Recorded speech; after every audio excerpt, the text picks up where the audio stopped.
Greetings, friends and fans. This is Jack with Backcountry Wine Tasting Room, and of course, Backcountry Wine Tours, and the third wing of my wine business, which is Cascadia Wine Club.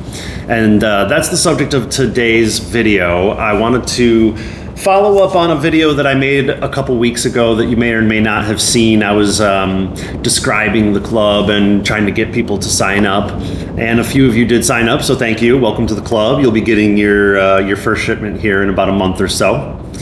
But yeah, for those of you who are undecided or just don't really know what it's all about, I just kind of wanted to take you through a little bit of my planning process, my wine selection process, and see if we can't get you interested in the club.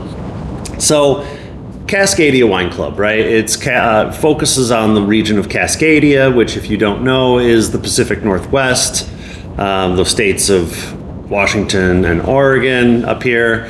And because our tour company focuses on the Willamette Valley, the club is pretty heavy on the Willamette Valley. We do work with a lot of Pinots specifically. That is the focus of most of the clubs, unless you're in the white wine club, that is. But I also wanted to share with you some of the non-Pinot wines that will typically show up in the different clubs. I've got a few selections here to just kind of give you an idea. These wines are going to be going out in the fall shipment. I do have 6 different clubs. They're not necessarily all going out in all 6 clubs. I'll kind of go over which clubs will see which wines here. But I just wanted to give you a little sampling of some of the different stuff that we work with. So I definitely like to include a bottle of sparkling every once in a while, especially in the fall club shipment, because I figure, with the fall club shipment, you're gearing up for the holidays, Christmas, Thanksgiving, New Year's Eve, and a bottle of bubbly is always nice to have. And we make such great sparkling wine in Oregon.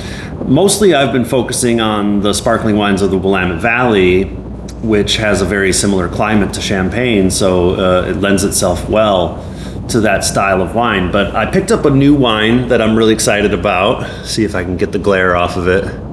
Maison Joussillon.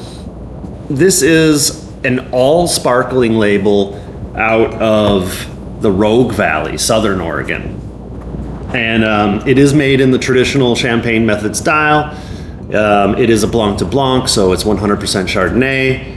And it is absolutely spectacular, you guys. I'm so excited to share this wine with you. I tasted with the winemaker here a couple months ago, and I was just blown away. Immediately went to the top of my favorites list for domestic sparkling wines.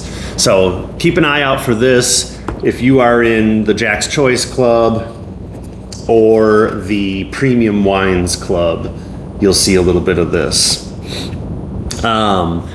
And then I try to work with a little bit of Chardonnay. I know that some people have strong opinions about Chardonnay, but I hope if you've been in my club for a little while, you have changed your mind about Chardonnay. A lot of people seem to think that all Chardonnay is oaky and buttery, but that's just not true. And of course, it's specifically not true when we're talking about the Willamette Valley. A lot of the Chardonnays in the Willamette are crisp and clean and dry, and they're not unoaked, which I find to be kind of a false dichotomy. People think Chardonnay is either oaky and buttery or stainless steel, but those are two extremes, and most of the producers in the Willamette Valley are finding the happy medium where the wine is aged, often fermented in oak barrels. However, typically neutral barrels with hardwood, French oak style, and what results is a much crisp, more clean, more mineral-driven style of Chardonnay. One of the names that has really been coming up in the world of Oregon Chardonnay in recent years is Morgan Long. It is a label started by a gentleman named Seth Morgan Long, sommelier and a true Chardonnay enthusiast.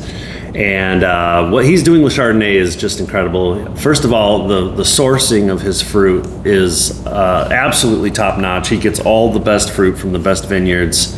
He makes several single vineyard bottlings of these wines. And then he makes cuvées, Willamette Valley Chardonnay. He makes an Eola Amity Chardonnay. But what I've got for you is this special bottling, what he calls the Black Label.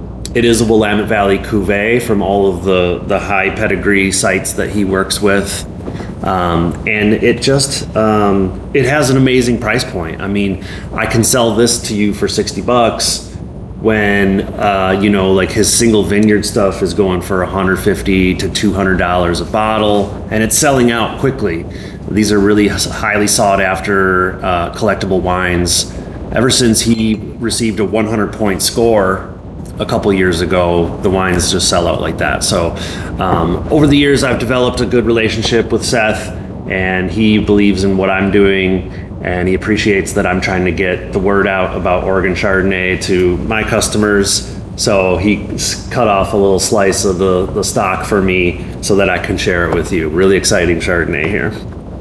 And then here in the middle, this is really fun. So this Double Lucky is a red wine of Walla Walla Valley, primarily Syrah in here.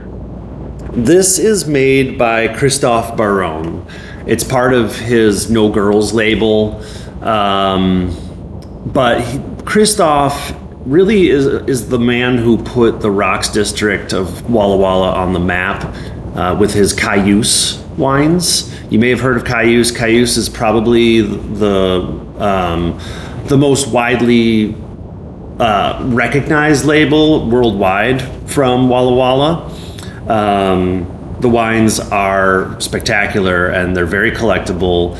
They often, they retail at release for between $100, $150 a bottle, but you really have to wait for years on their mailing list to even get a chance to purchase them at retail. The wines often go for $200-$300 on the secondary market. But what's exciting about this one is that he's finally produced a wine that is under $100. This actually retails for, what is it? $50. $50 for a proper Christophe Baron produced Rocks District Walla Walla Syrah. So that's an exciting development. I was one of the first people to be able to get my hands on this wine, and I'm really excited to share it with you. So yeah, just a little smattering of what's coming up in the Fall Club. So if any of this interests you, be sure to get signed up as soon as possible. I'm going to be putting the clubs together throughout the month of September, and then they get distributed and shipped out during the first half of October.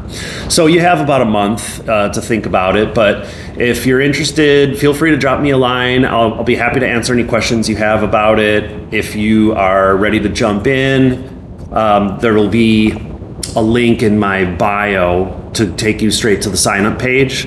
And then on the sign-up page, there is quite a bit of text there to kind of take you through. I have 6 different clubs to choose from, and you can read about each one there. Once you've decided which club you want to be in, based on the types of wines that are going to show up in that club, then your next decision is whether you are going to want 6 bottles per shipment or 12 bottles per shipment. And keep in mind that this is just twice a year. So if you're doing 6 bottles per shipment, it's 12 bottles per year, a bottle a month. The 12 bottle club twice a year essentially means you're doing 2 bottles a month. And so yeah, that way we'll keep you stocked with some of the more interesting finds of the Pacific Northwest.